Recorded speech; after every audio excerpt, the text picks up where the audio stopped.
Welcome to Exclusive Let's. Let us learn with Let's.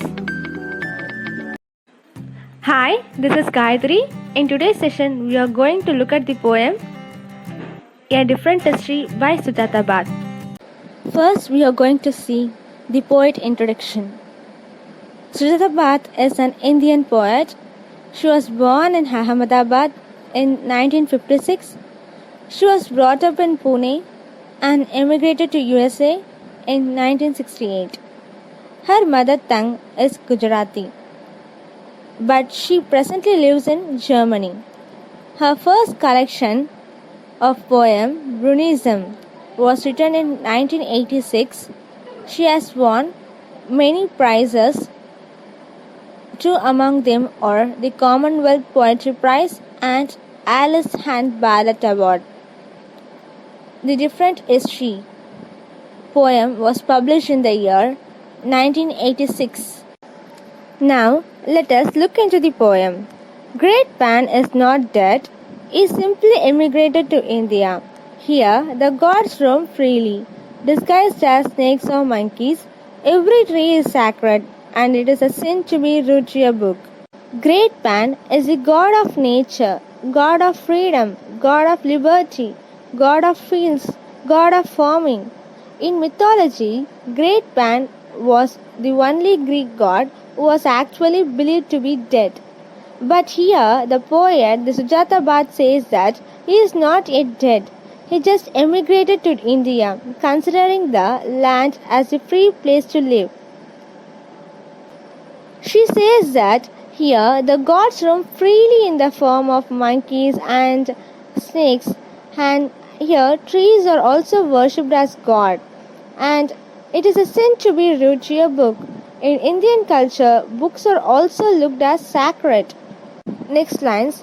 It is a sin to shove a book aside with your foot, a sin to slam books down hard on the table, a sin to toss one carelessly across a room. You must know how to turn the pages gently without disturbing Saraswati, without offending the tree from whose oath the paper was made. Here, the poet listed out the things that should not be done to a book, which is considered as a sin in Hindu mythology. And she speaks directly to the readers. Here, the speaker uses the second person, you, to instruct the readers to learn how to turn the pages of the books gently without disturbing the goddess Saraswati.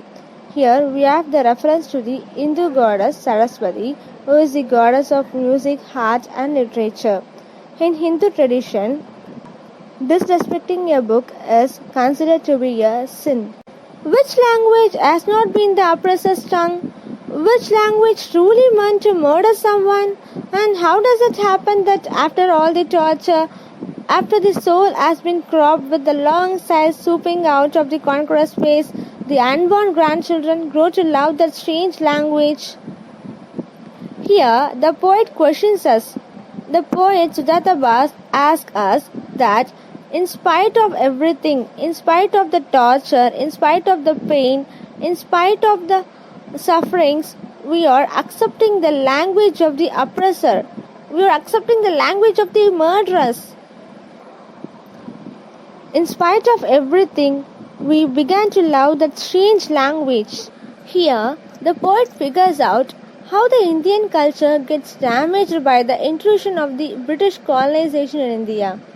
Here, the poet uses the language of the colonizer as a weapon. Though this language oppressed us once, later when the society demands, the people started using this language. As it has become the language of the survival, the future generation won't be aware of the sufferings and torture faced by the people because of this language. Here, the poet uses the English language of the colonizer as a weapon to convey our thoughts, emotions, and feelings against them.